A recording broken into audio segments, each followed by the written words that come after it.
Welcome back to another episode of the Retriever Handler Podcast. I'm Bethany Keebler. And I'm Jordan Keebler. Episode number 7, 8? I don't know, 7 or 8. I'm going to fact check us. I think it's 8, but it could be 7. It's 7. Big Ben. Episode number 7. Number 7. We just got, go ahead. No, I was going to say there's a reason why I have a Gunner hoodie on. Yeah, we just got done interviewing someone from Gunner Kennels. His name is Holloway Byrd. He gave us some insider info on Gunner. I'm just kidding. He didn't release any insider. Well, we did get our first breaking news of the podcast. Really? Yeah. Oh, yeah. We did get our first breaking news. You better listen to the whole episode to tune in to get that. It was a good interview. I enjoyed talking to him. Yeah, we got some good responses about, the dog industry and Gunner's products, and just it was an overall good. Yeah, he's an interesting person. And just that whole company, I'm like obsessed with Gunner. So This is like really cool for me to listen to what he had to say. So let's give a shout out to our partner and sponsor, Alpha Dog Nutrition. Complete nutritional supplements for every dog. We have been using Alpha Dog Nutrition supplements for over 5 years now and have not looked back. From healthier coats to solid stools, Alpha Dog Nutrition has a solution for every condition. Use code RH15 at checkout to save 15% off your next order.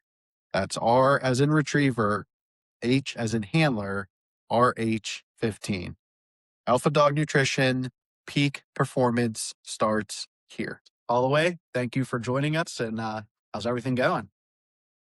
Good. Thank y'all for having me. Yeah, the weather's starting to warm up down here, and so we're getting out more. And one of my coworkers actually this afternoon was going to train his dog and asked if I wanted to join. I'm like, I'll be there tomorrow. But you got a podcast tonight. What exactly? What state are you in again? Tennessee. I'm in Nashville, Tennessee. Okay. Do you like living in Nashville? Yes, it's got its pros and cons. It's a really, there's always something to do.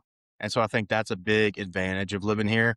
There's the traffic factor, which I don't love. I grew up in Jackson, Tennessee, which is a small town kind of right in the middle of West Tennessee. And to me, traffic was, if it takes me 20 minutes to get home, things are really bad. And then went to grad school in Oxford, Mississippi, which is a town of 20,000. And then came here and I realized, it's going to be 35 minutes to get to work with no traffic. And so just kind of a different thing. That was probably the biggest adjustment. And then just living in a city is very different than a small town. But lots of cool things always going on. Gotten to meet some cool people. I bet. And so overall, I like it. I don't know if it's where I would want to buy a home and live forever, but at least at this stage of life, it's been awesome. Yeah, we've been to Nashville once, right? Yeah, just once, and we really loved it when we went. We're like big country music fans, though, so like that's our scene, sort of. And yeah, I loved it, and we went in October, so it wasn't like too busy, or no, it was November, right? November, so it wasn't like too busy, but still, I could see where you get the traffic from. It's crazy, for sure. Yeah, in the mornings and then in the afternoons there will be a lot of traffic. But overall, I think it's a lot better than I think I gave it credit for. Growing up in West Tennessee, I didn't realize that Nashville was such a destination, especially with all the country music stuff. And growing up, my dad and I, the whole family, every year we would go to the National Wild Turkey Federation convention that's in Nashville. And that was just like a thing that we did. And I didn't realize until later on, and now working in the hunting industry, that it was such a big deal. Right. And it's like a 100,000 person event. Yeah, that's a huge deal. And I don't know about so much you, but I know I would love to at least go once before I die. Not that it's like a huge commitment to go to, but sometime soon I need to get there. But to kind of kick things off, what we always like to do is kind of like a rapid fire session of just what do we got? 10 questions. And it's just first thing that comes to your head, just spit it out. They're not hard questions. Okay. So Bethany, if you want to. Yeah, some of them are kind of silly. So That's just how we roll. Okay. Would you rather fight one horse-sized duck or 100 duck-sized horses? Do I have weapons? No weapons. No weapons. Duck-sized horses. If you had to replace your hands with something else, what would you pick? Ooh, I hadn't thought about that. Can I get can they be different things? Sure. I think I'm going left hand, like a claw of some sort, so I can still grab stuff. And then right hand, I don't want to say another claw because I feel like that's kind of a cop out. Yeah. I'm going to go with, okay, you know those like triple barrel guns where two of them are shotgun barrels and one's a rifle? Yeah. I think I'm going to go with one of those. That's a good answer. That way you can still go hunting, right? Yeah. Right. If you could only eat one food for the rest of your life, what would it be? Ooh. The first thing that came to mind was crawfish. Yeah. Favorite TV show of all time? Let's see. I was talking to a friend about this the other day. There were two. I can't remember what one was, but Band of Brothers is the other one. Yeah. Favorite movie of all time? Forrest Gump. Oh, that's the second time we've heard that now. Yeah. Really? Yeah, it is. Oh, it's my turn. Favorite band or musician? Ooh. I'm not as into like music and having a favorite as I used to be. Probably Zach Bryan. That feels really like basic, but I'm going to be, there's always that guy that says, oh, I knew him before anyone else did. Zach Bryan is like, that's my claim. Yeah. I was like watching him on YouTube before he was famous. I thought you were going to say like, he's like your buddy from high school or something. Oh, no. I just I remember coming across a video of him and I was like, oh, this guy's pretty good. Yeah. And I was like, what are the odds he's got anything on Spotify? And sure enough, he did. The other that came to mind is Leonard Skinner. That's just an all-time. So, sure. Yeah. If you had to eat a crayon, which color would you choose? Maybe like brown. Okay. First time we heard brown. Yeah. If you could eat dinner with any famous person, dead or alive, who would it be? Okay. Famous person, dead or alive. Jesus. I think that's going to be the one. Yeah. I feel like that's a little bit of a cop-out answer. That's a good answer. That's a good answer. That's a good answer. We'll take that. Favorite sports team? Ole Miss, Rebels. And then besides Gunner, what company has the best retriever training logo on the market today? Definitely far and away retriever handler. All right. Yeah. We got 2 in a row on that. Yeah. Great answer. Great answer. So you're in Nashville right now. So I guess tell us about like your life before Gunner, before you, like what was your job before that? I know you said you grew up in Tennessee. Like just tell us a little bit more about yourself. Yeah. So I grew up in Jackson, Tennessee, which, if you're familiar with Tennessee, it's pretty much right in the middle of West Tennessee between Memphis and Nashville.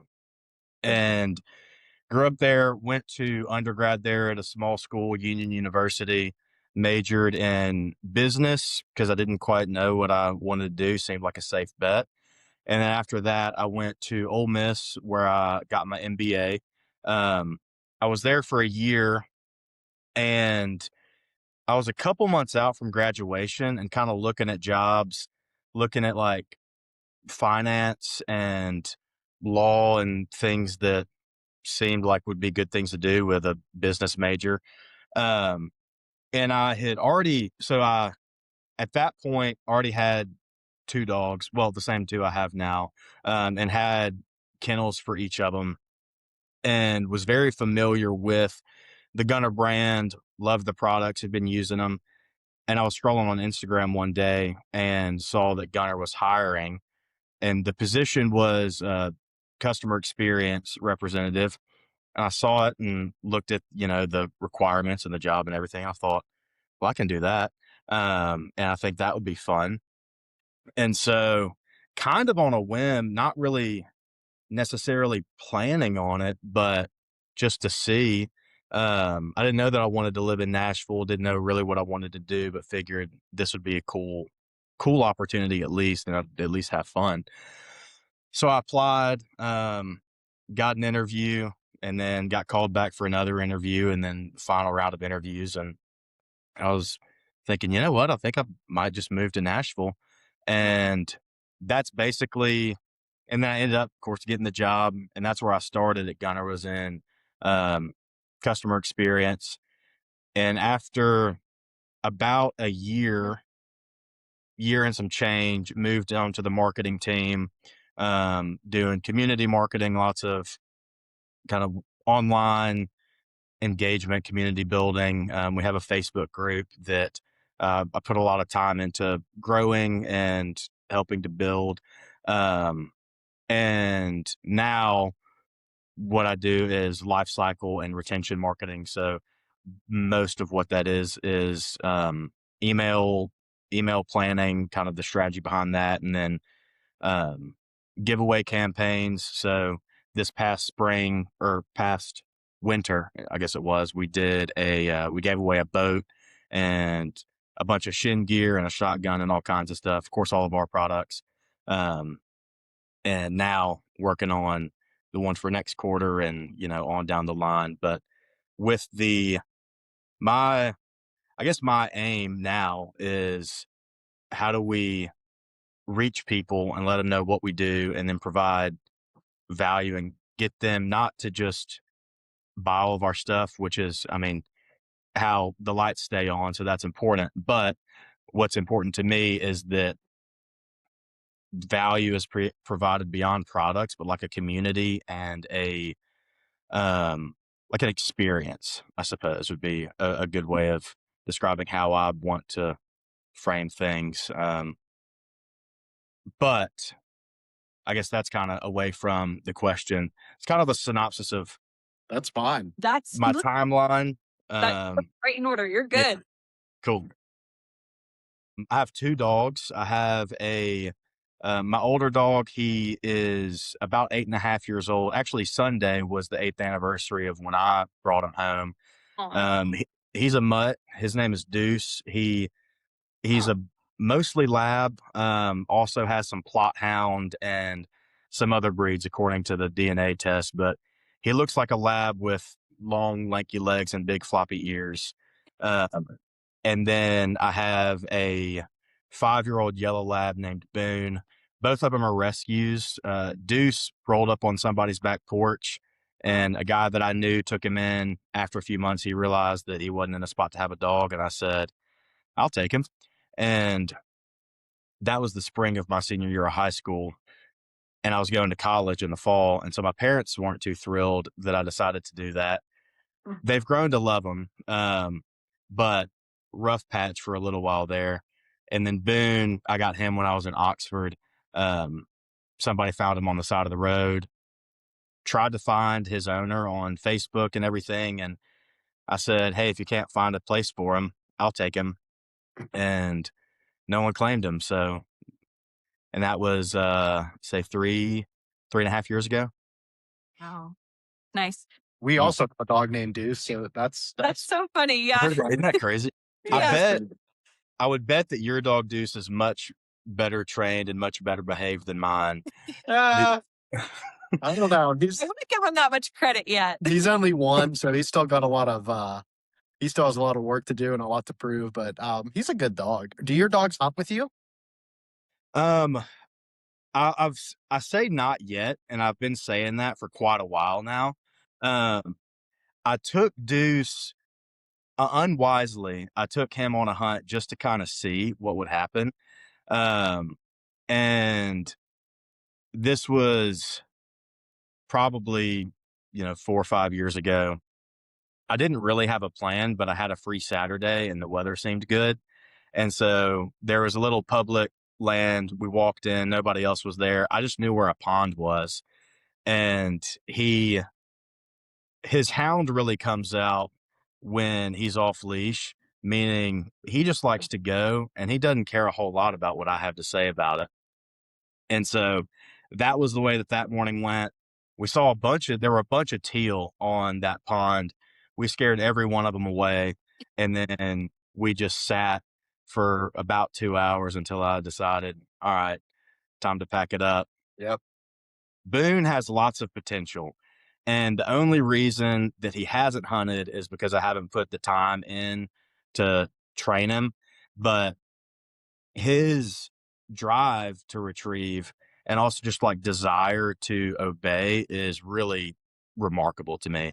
And I just need to kind of hone that and figure it out. I planned on taking him this past season and then ended up going on a bunch of hunts with, you know, for work or with friends from work.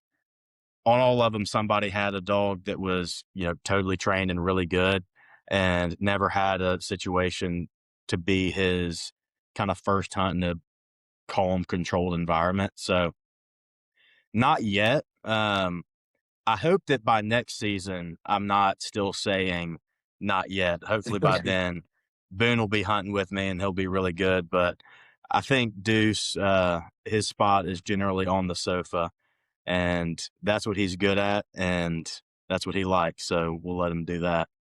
Yeah. Some dogs just have it, and some dogs, like you said, are just totally fine with being on the couch. So, and you can't force it either, because then it's not what they want to do. And, you want to give the dog the best life as possible. So, yeah. Exactly.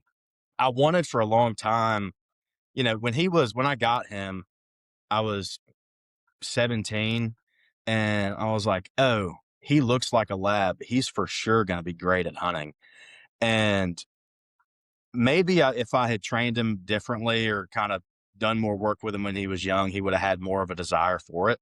But we'll throw a bumper and he's really excited to get the bumper twice. And then after that, he catches a whiff of something and he just doesn't care a whole lot anymore. And so I figure if he's not super into it, that's all right. Boone, he would retrieve until his heart popped. He just loves it. And so that's where I think there's some potential. For sure. Yeah, for sure. So Gunner was your first job then out of college then, right? Right. Mm-hmm. Okay, right. Cool. And what is it like working for/with Addison? It's awesome. He is he's a lot of fun to be around. He's one of the busier people that I know. And, between 4 kids and running Gunner and whatever else he has going on, he's in and out of the office, but it's always fun. He's a really fun person to work for. He's always been very concerned with the culture of the company being good and it being a fun place to work.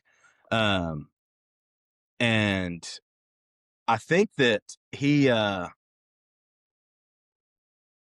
think he's one of like the lucky few people that had an idea and got it done. And now he's like just having fun with what he loves to do. He cares a lot about dogs and making the best products possible. And he's a big ideas guy.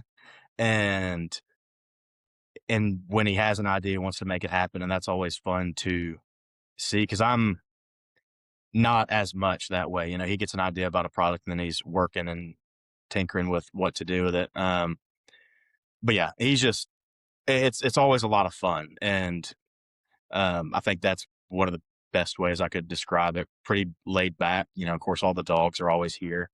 And so with all the dogs and with the personalities we have around here, kind of always stay on your toes, which is better than being bored. So Oh yeah, for sure. Do you work 100% in the office then? You don't work from home at all?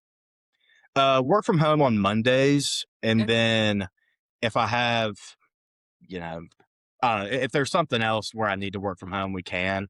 But typical week is Monday at home, Tuesday through Friday in the office. Okay. Nice. Um, do you think, and I know like the correct answer would be that you're never satisfied, but in terms of a business, do you think Gunner has a very long way to go to be, you know, and I don't want to say successful because I know you already are, but like where Addison or where you want it to be, like, do you think that you're still far away from that? Or do you think that, you've got your target audience now and, you're just trying to find other niche products? I think that it's kind of like yes on both sides. Um, I think that we are, at least I mean, I'll speak for myself. I think that um, Addison has always had very like lofty goals and kind of, you know, picks one and checks it off the list. He has a piece of plywood that's probably 4 by 8 um, that he wrote a few dozen goals um, years ago, I think before starting the company. And it's fun to look back at that and see what he's, marked off, like, man's best kennel, or it's, working with different partners like Ducks Unlimited or um, different, trying to think of some of the other products. I think the bumper was one of them that was on there, maybe the dog vest. That's Um, it's really cool to see. He just like, I guess one day took a Sharpie and started going. Um, there was, I forget what the goal was, but it was some number of countries or maybe like international. We have a handful of kennels that have made it international with, um, some like military contracts in different countries. Um, and so it's cool to see, what has been marked off the list.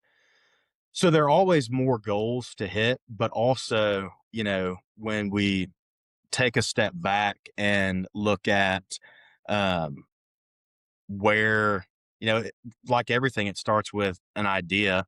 And so in 2025, we celebrated 10 years since the first kennel shipped. Um, wow. and now there are, I don't know how many, there's a number that's a big number um, that is, kind of what we measured as dogs' lives improved, basically. Um, and when we see, we'll have people email us photos if they got into a wreck or, stories of, you know, whether it's an accident or sometimes their dog is really anxious in a kennel and now the gunner solves that. Or the dog bed is another great example where one of our first reviews that we got on that was somebody whose older dog had bad arthritis and they couldn't find a bed that the dog was comfortable in. And then they got on our bed and he said that he was at work, I think it was, checking the camera, and the dog just was hanging out all day on the bed. So seeing things like that, it's like, okay, we're doing what we set out to do and are hitting these goals. It's always the goalposts are always moving where you always want to do more, but there is for sure this sense of satisfaction in knowing that we're doing it the right way, and doing the right things and keeping dogs safer and improving dogs' lives, improving their owners' lives, making things easier on us. Um, so I think that on both sides of it, it's yes, like happy with the way that things are, and also looking to improve all the time. For sure. Yeah. I think also like, and I'm not an employee there, but this just from talking to you and from seeing like everything online, it honestly, a good company and a successful company like Gunner, it really starts from the top down. Knowing how like committed Addison is and committed all of his employees sound that you guys are, it takes one thing to have like awesome products, but the employees, the owner having that driven mindset kind of like really makes this a successful company. 100%. And it's, you know, a thing that we talk about a lot is, it's very easy, I think, to get caught up in trying to sell more things or like make numbers look better and all this. But I think that the bigger priority, and what has, gotten us to where we are and is going to take us to where we're going is doing the things that actually add value to people's lives and make their dogs' lives better. And telling good stories and doing cool things. And I think out of that will flow, all the other success and the things that you measure with the metrics, but the metrics can't be the goal. And Addison has done a great job of making sure that decisions are made with that in mind, ensuring that we're not doing things just because, but because, or just because in terms of to boost numbers or whatever, but doing them because people want us to do that. And it's something that we believe in. A good example of that is he is very, I think, particular about um, what new products we release or like what we try to make, and intentional about not doing something just because we're a dog company and we could make that kind of thing. Um, like he wants any product that we release to be the best of whatever it is, and to solve the pain points that, people have felt with old products, whether it's, the kennel safety and everything else, or, you know, the dog bed, between everybody in the office. Well, I'm sure we've had dozens of different dog beds that didn't hit the mark. And so what the R&D team does is they sit down and think of what are the issues with what exists and how do you fix that? And so that's the goal, really, is make things the best that we can to solve the problems that people face. Yeah, absolutely. On Facebook, and whether it's in the Gunner discussion den or just public posts, there's a lot of people that, maybe not a lot, but a handful of people that will sometimes say Gunner and their buyers are like a part of a cult, right? And Gunner can slap their logo on anything and people will buy it. We probably fall into that category of buying anything that Gunner makes. But, with that being said, how would you kind of respond to the naysayers who bash Gunner without ever testing any of their products, and then bashing them, of course, when it comes to, they're so overpriced or some of the other excuses they make? Yeah. A thing that often comes to mind, because every product that we release, there's a conversation about what's it going to cost. And there was a product that we released that was going to be a higher price point, basically. And a lot of us said, like, that's too much and no one's going to buy it. Like, we want things to be buyable, really. But kind of what I've come to is expensive isn't necessarily overpriced. And I'm not going to say that the products that we make are inexpensive. Obviously, they're, on the upper end of anything.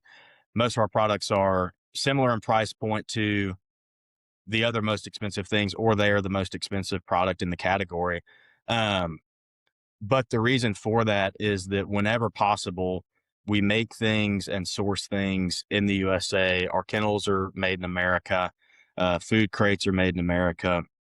We want to support American businesses, and make things right. And so with that comes a higher price point inevitably. And it's kind of a tough thing when I see people make comments about like, oh, their margins must be insane, because I can't say actually they're not, but actually, like, they're not. It's just things are expensive to make in America, and they're expensive to make the best that you can make them.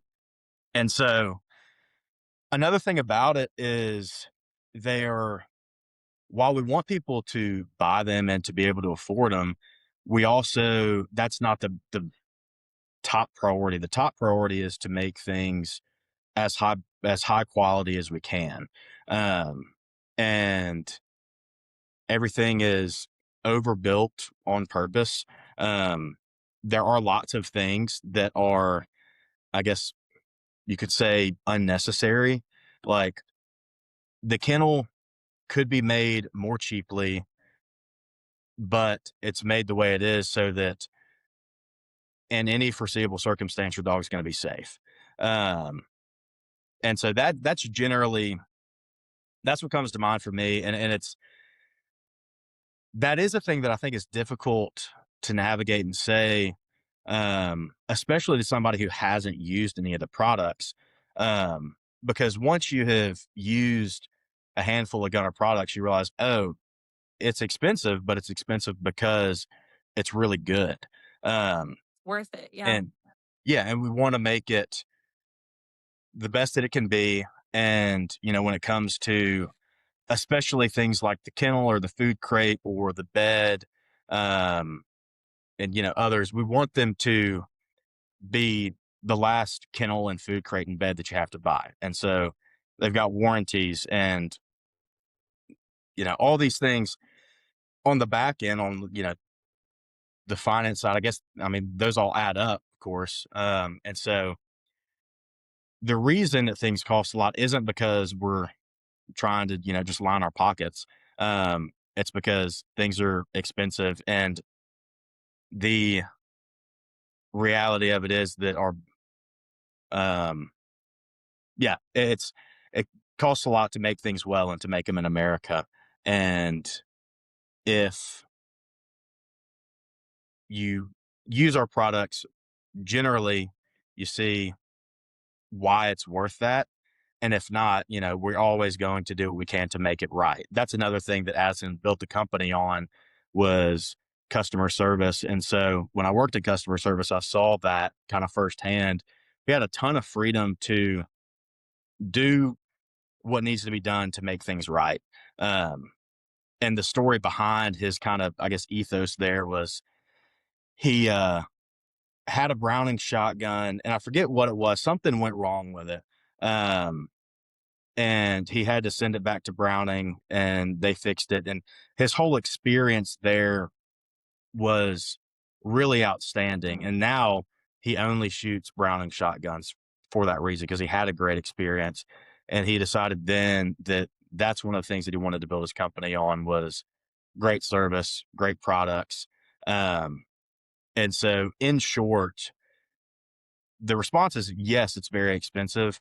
And in a lot of cases, the products are the most expensive option.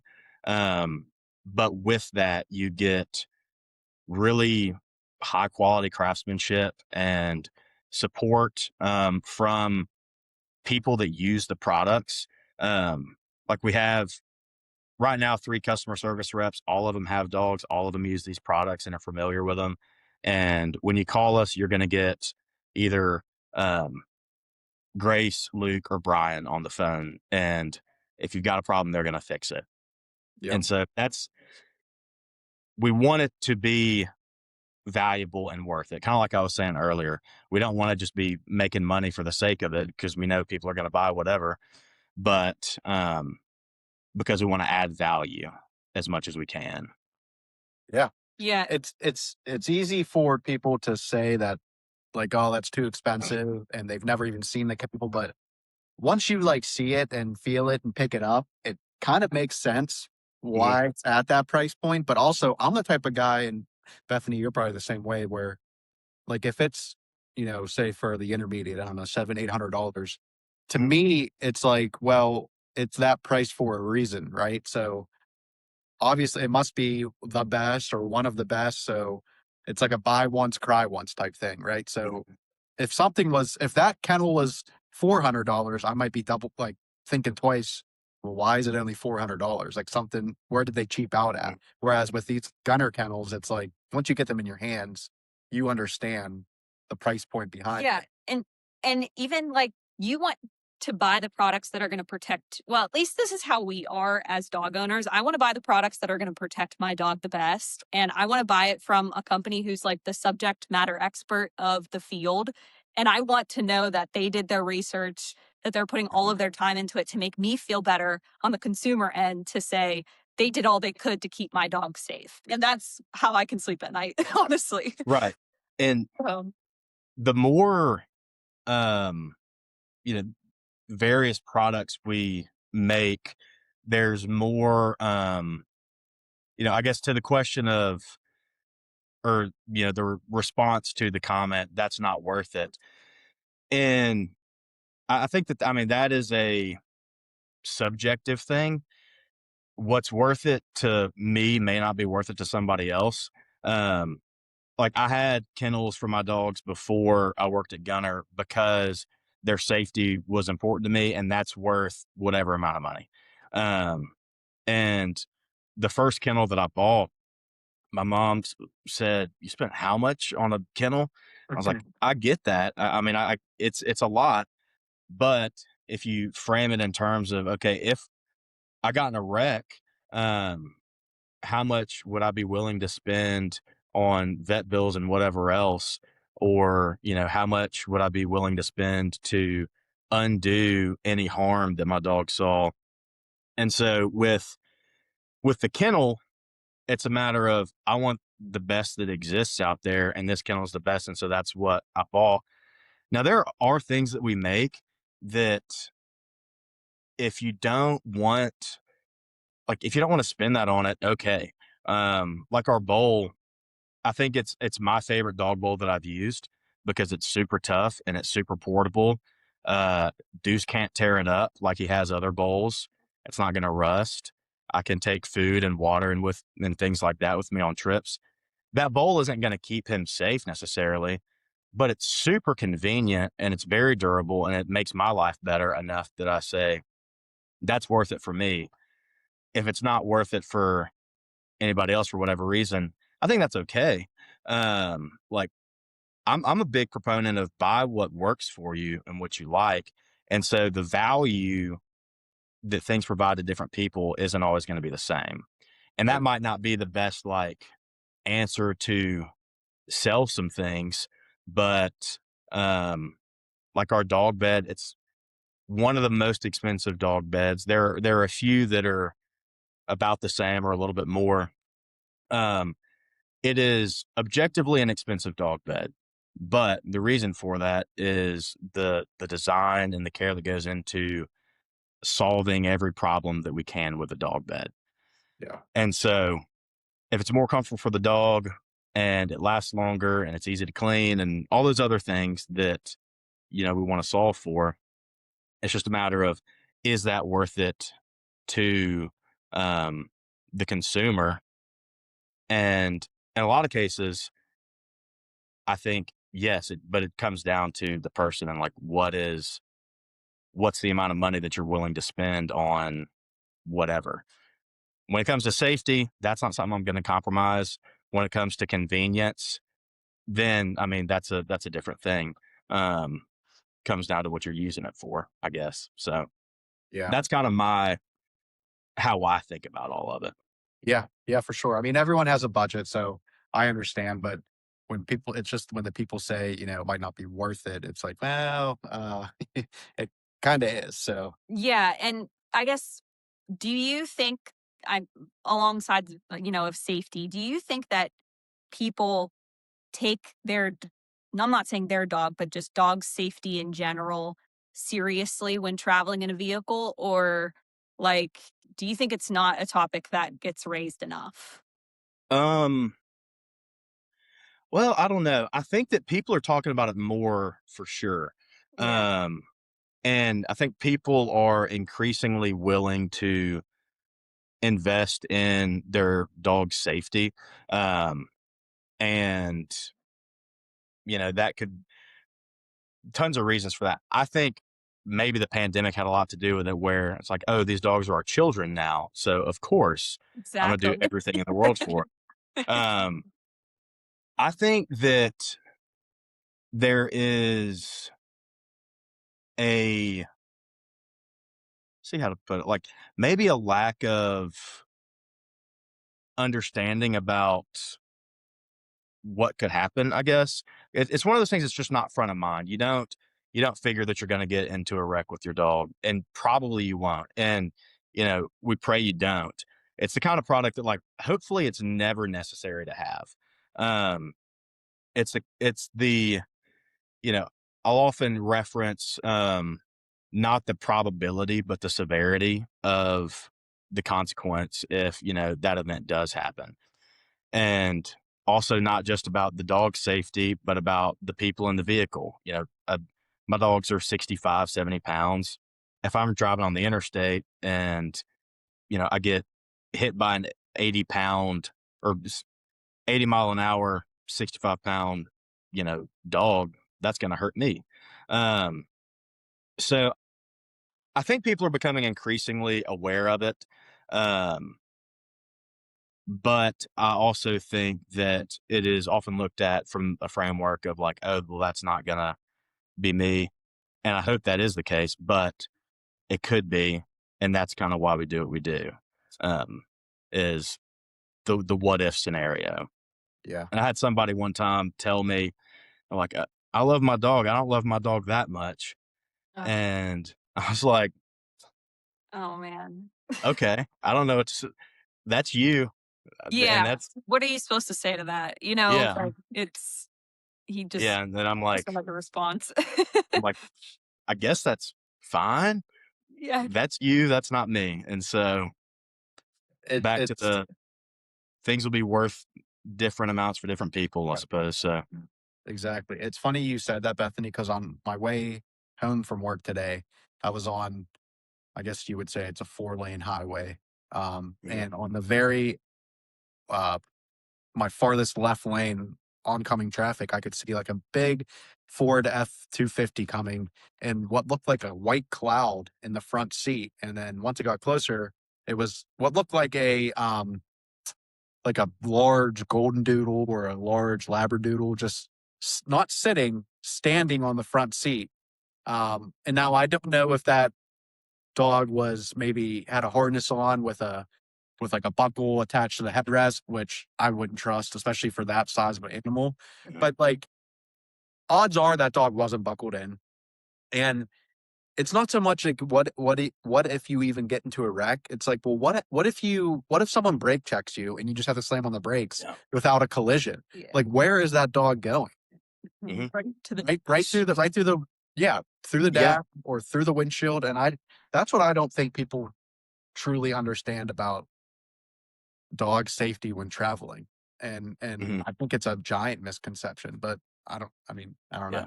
Yeah. man, I was on the way home from work yesterday, and I saw, I think it was a Tundra. I think it was a Toyota Tundra, really new, nice truck. And in the bed of the truck was a golden retriever, just not in a kennel, maybe like tied to something. I don't know. But Wow.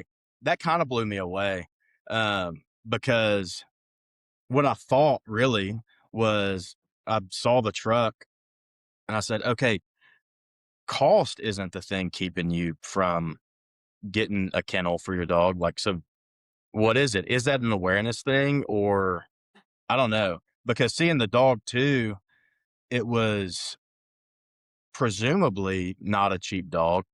Might have been, a rescue or something, but looked like a good golden retriever, nice truck. And I'm like, okay, cost isn't keeping you from protecting your dog. So like, what is it? Um, that kind of thing kind of blows my mind, to be honest. In the truck But though, especially. Yeah, that's just That's stupidity. It should be right.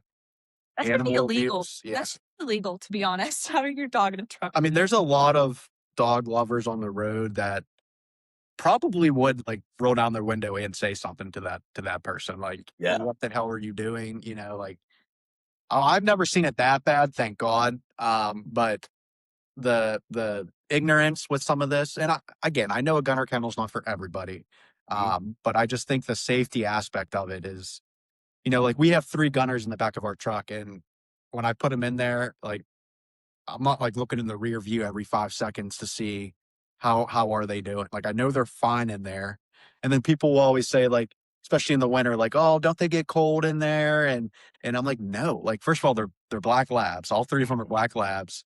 I have the all weather kit. I have the cold weather doors. That really the cold weather doors I don't even put on until it gets like negative, you know, degrees, because in that case, then they're sweating.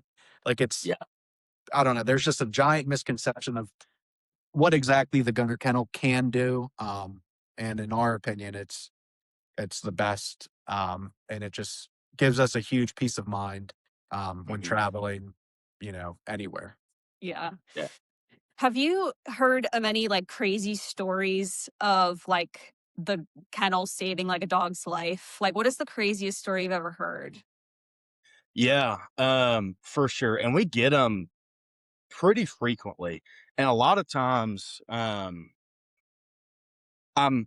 even, you know, after all this time, I'm still kind of blown away by some of the things that I see. The craziest story that I've heard, and to be honest, I can't verify it. I don't know if it's true. Yeah. It was before, happened before I was working at Gunner. Someone at, it was at Shin Film Festival, the first year that they did it, which would have been um, October 2023, I guess it was. Guy told me about this truck that got hit by a train, and dog was in a gunner kennel. Dog was fine. Oh my. The driver unfortunately didn't make it, but apparently dog was okay in the back. That's the craziest. And that was like again, I haven't seen, I don't know if anybody emailed us about it or if we, you know, got anything about it to say, oh yeah, for sure that happened. That's the craziest that I've heard. Um, but even aside from that, pretty regularly we'll get stories about, well, for example, there was one where a guy was driving on a road, like a back road that was raised up on a levee, um, going too fast, and there was a curve that he didn't realize and couldn't stop fast enough. Tries to turn, and the truck ends up rolling off this levee and lands upside down, 10 feet down. Um, Dog again, totally fine. There have been, you know, a couple where the driver was airlifted to a hospital. Dog was okay. A couple even where there was one for sure where the dog, in a house fire, dog got in the kennel and it insulated him well enough that he had time before the firefighters got there and he made it out. A few other kennels that we've seen in house fires where the dog wasn't in it, but they sent a picture of everything around the house, everything's burned down, but the kennel is still like there. A tornado last year, Oh my. the kennel was in the shop, dog was in the kennel, and they weren't home or, you know, couldn't get the dog or whatever it was. Tornado carried away the rest of the shop. And in the picture, it was the kennel sitting next to their refrigerator that was in the shop and the dog totally fine in there. Gosh. So, I mean, the list goes on, but it's pretty regular that we get stories that even, and I know, I mean, I've seen a bunch of these and I know what the kennel can do, and I'm still kind of blown away. Yeah. And those are the ones that really make it all. Like that's why we do it. Is a lot of these things are the worst days of your life. And then, but if we can, save the dog and keep that other thing from happening, then, Yeah. best we can do. And so, yeah, it's really, I, after all these stories, I believe, of course, that it's the best kennel out there. If I come across a better one ever, I'll be switching. Um, but yeah, that's why my dogs are going to be in Gunners Yeah. always. Yeah. Go ahead. I remember seeing a story where I'm assuming, now that I think about it, that the gunner must have been inside of the vehicle, like in the back seat of an SUV or something. Maybe even it was a truck. Um, but I think the truck flipped and somehow the gunner prevented like the roof from like crushing the, cut down, and like the guy or the girl and the dog all survived. And basically it was because of Gunner preventing that roof from collapsing down and crushing that person, which, and then now that everything you just said and now what I just said, it's like people still wonder why it costs, like, I, there you go. I mean, And tornado proof. And Yeah. I know you can't say that, but Mhm. fireproof. Right. And then, the 5-star crash rating. So you get what you pay for. I know. So last year, and this isn't a Gunner story, but last year my dad was in a pretty bad car accident, and he was on the way home from the vet with their German Shepherd, and they don't have a Gunner kennel. And the German Shepherd was in the back seat on the floor. He had like the seat up, and a lady like ran into him, and his like tailgate like went into, this is like hard to explain, but the tailgate like went into the car, like the bed of the truck like smashed into like the interior of the car, and there was this much space, just enough to leave like their dog on like harmed. But I'm just like thinking, and like I don't think ever since that day we've never traveled without our Gunner kennels, because that terrified me. If I don't know, it just shook me up pretty bad, because I was like, that was so close to just like the horrible, horrible outcome. So, but there was one other thing that I wanted to say. Second thing that I wanted to say about Gunner, but it's like kind of crazy, but I almost want to like travel in a Gunner kennel. Like, Yeah. like it wouldn't surprise me if people like started to come to like Addison and say like, hey, like, do you want to like make a car out of this material? Do you want to make like something crazy out of this material? Baby seat. Because yeah, a baby seat or something like that, because like that could be crazy. I've But heard of people like unironically putting their children in kennels for tornadoes.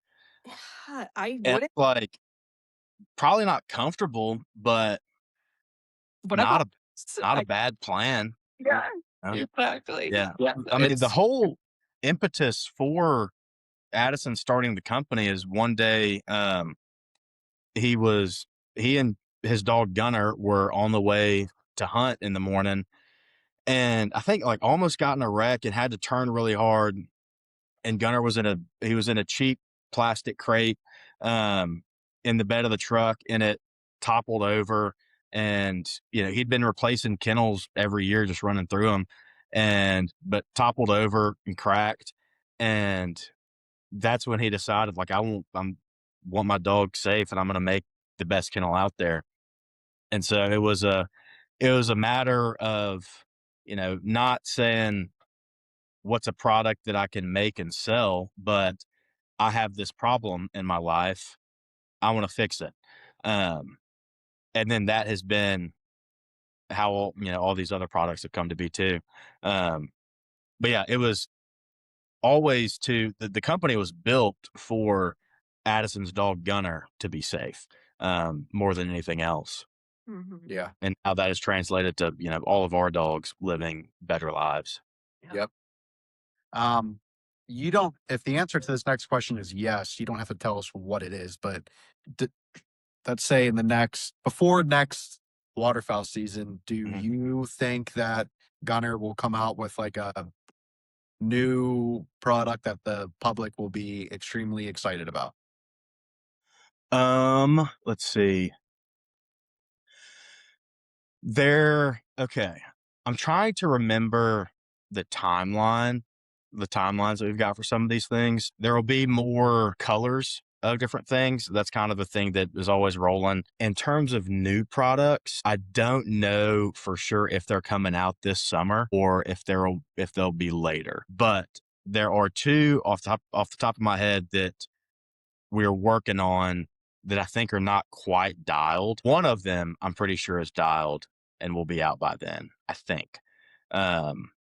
But I don't remember exactly what the timeline of that is. If you want to throw some breaking news out on the Retrieving Family podcast about some new Gunner products, feel free. I mean, I know I told you if I thought that I could do it and maintain job security, 100%. Addison doesn't listen to us. He doesn't even know we exist. The discussion would blow up next week, and they'd say, "How did this news get out?" And I'd say, "I have beats me." It could have been anyone. It could have been anybody. Whoops. So besides the kennel, which is my favorite, I think my second favorite Gunner product now is the new vest that came out this season. I watched the videos and all that on it. I knew it would be a good vest. And then I got it and I'm like, okay, like the first thing that honestly came to my mind was I'm never going to have to buy another dog hunting vest, probably forever. And I've gone through so many, whether they tear or they're just not working, they don't fit properly. Once I got that, and then once I put it on, we gave that to Deuce. It's an awesome product. So is Gunner satisfied with the way the public perceived that and the way they bought into it? I think generally, yes. There are some very small tweaks that are going to happen that won't honestly be noticeable. The hooks on the side, they're changing the angle very slightly to make it just like a little bit easier to take off, and then reinforcing some things. But yeah, I think that there will be the kind of structure, and I say structure like very broad, I mean, it is effectively, that's the way it's going to be. In terms of the waterfowl vest, at some point, I think we'll do another size for like the Boykins and, maybe the smaller labs, really small labs. But in terms of the overall construction and how it's made, we've been very happy with that. There's always sort of like, everything we do, we test a bunch, and that has been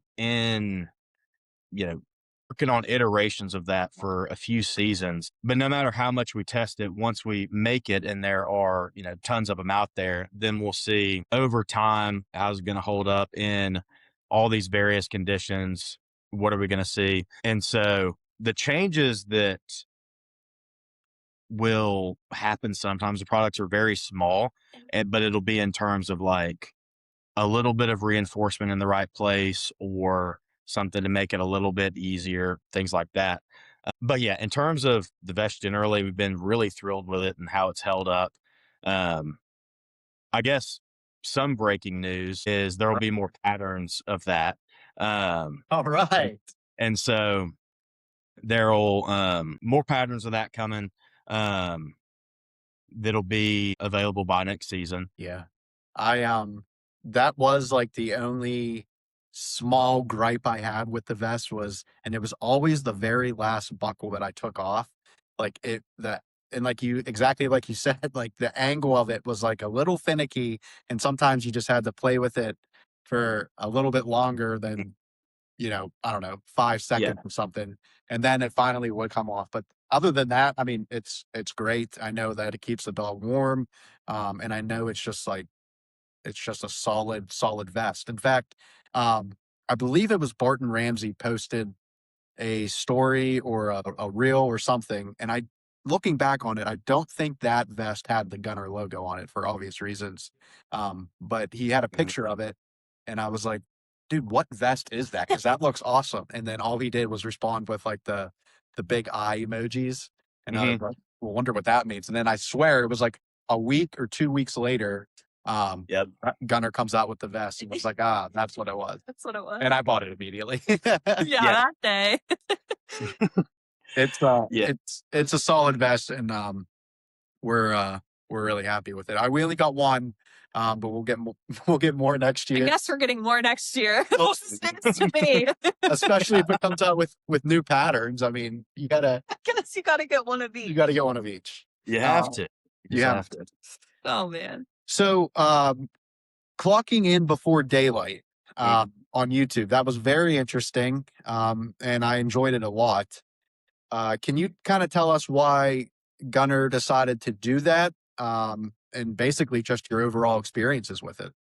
Yeah. So the basic reason, I mean, the reason it happened is because Brent and I wanted to go hunt and do it on the company dime is kind of where it came from.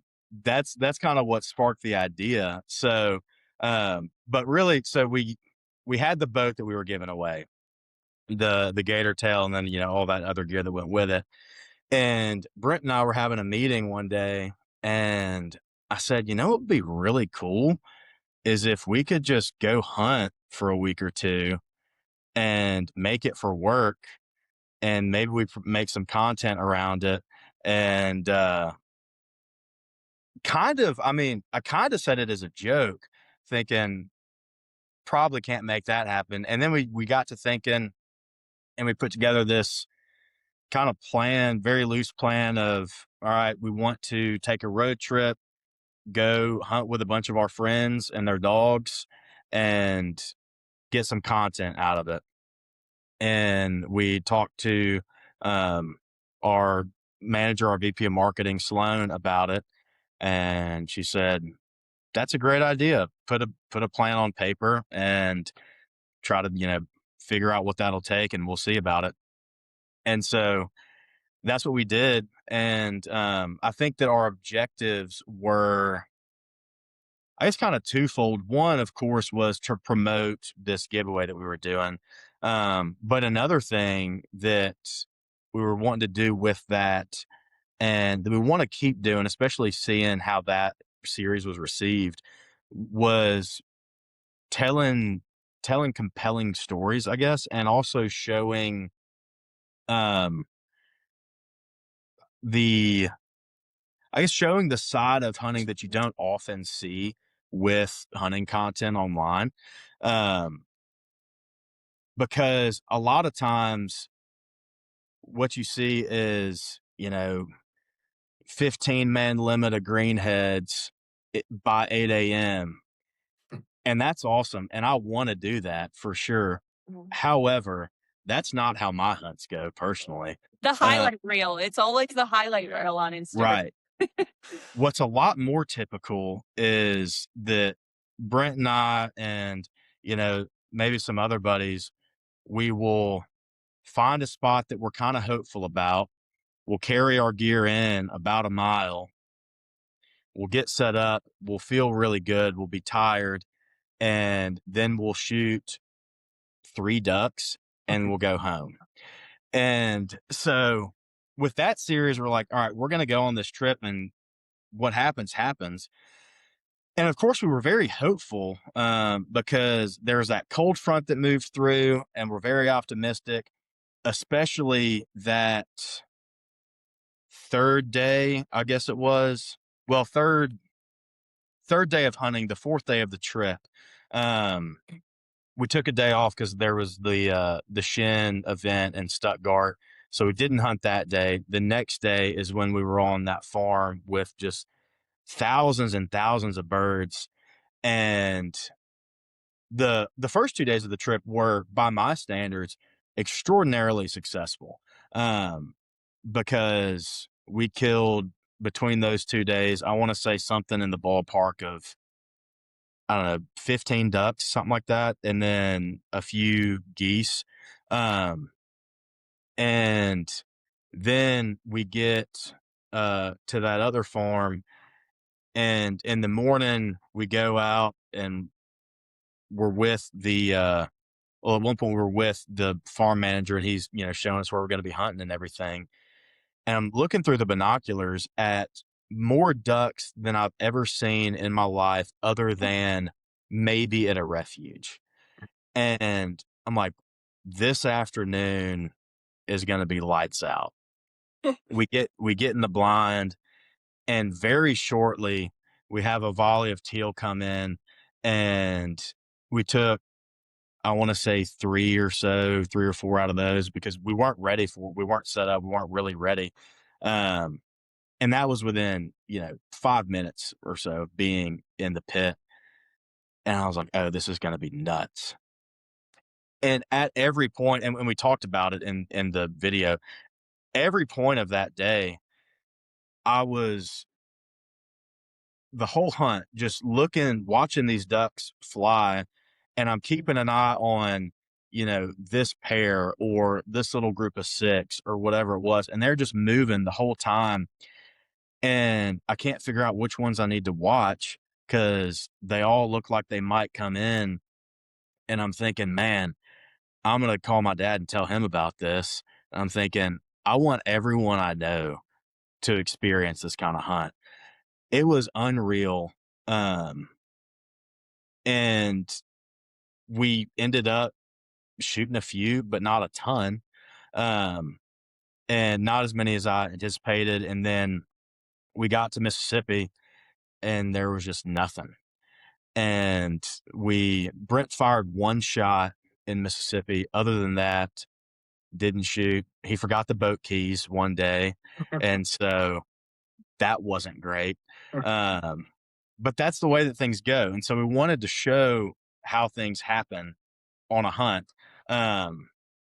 And I think, we ended up doing that, and kind of sort of, I think, a maybe proof of concept in a way. I think it was more than that, but show that, oh, there may be interested in people watching hunts that aren't the not necessarily the hunts you dream about, where you're shooting limits really quickly. But I also think that they're the hunts that, like, that's the kind of story that I'll, tell the grandkids. Yeah. And just capturing I think the feeling around hunting that is what really gets us into it, of the camaraderie and kind of the work behind it, and just being outside or on the road and in nature.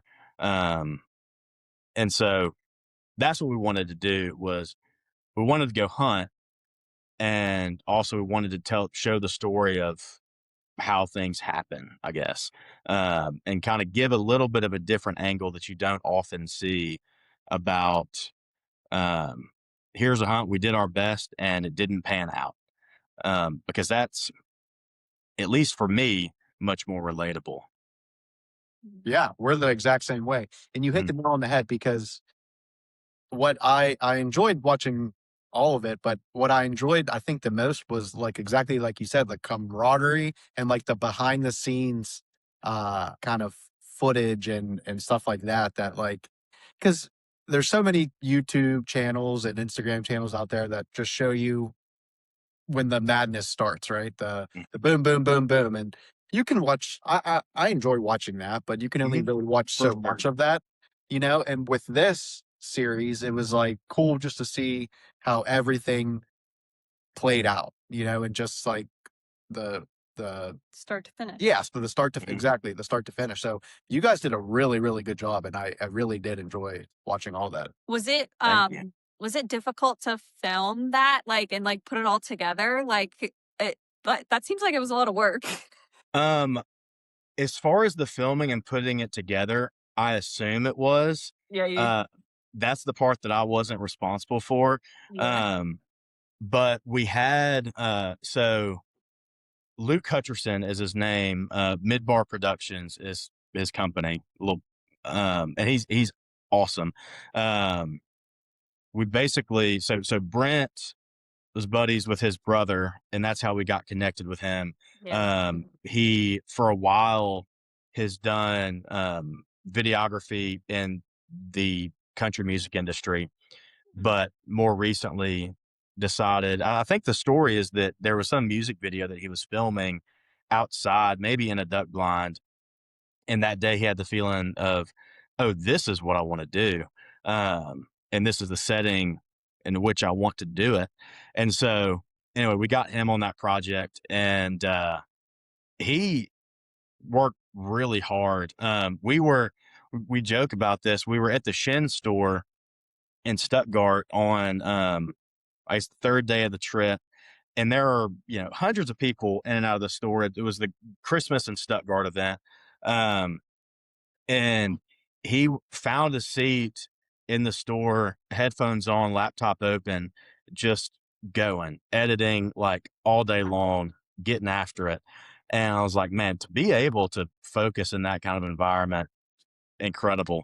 But it was super cool to, I guess, see the process there and experience the events, and then see how he put it together and how he told the story, and like the feelings that it evokes and everything, and how he very effectively translated kind of what was going on, and I guess the feelings, or the vibes of it, to the video, and then what the person watching experiences. He's super talented, and so I think, yes, very difficult. I can't speak firsthand to it, Yeah. but I know that he worked super hard. Yeah. I give those people a lot of credit, Yeah. because it's like, It takes us like 6 days just to edit like a hour and a half. no, it doesn't. Oh my God, that's narrative. These guys would probably doing it in like 72 hours. So, but no, all parties involved. I mean, everyone did a great job, and hopefully you continue that tradition, and doing that every year. Because it was really cool to see. Yeah. So Holloway, we really, really appreciate you coming on. Like we've said before, we're huge supporters and active users of a lot of Gunner products. In fact, one of the guys in our retriever club always makes the joke that I should just wrap my truck with the Gunner logo because of all the Gunner stuff that I always buy. So thank you for doing a great job, and for being a big part of keeping our dogs safe and all that. So yeah, we really appreciate your time coming on. Of course, thank y'all. This has been a blast. I've had a great time. I'm always game to talk about dogs and hunting. So Yeah. Hopefully we can have you awesome. again soon and talk about more Gunner products and the hunts you've been on. Yeah, for sure. That'd be a ton of fun. I'd look forward to it. Awesome. Thanks, Holloway. Thank you.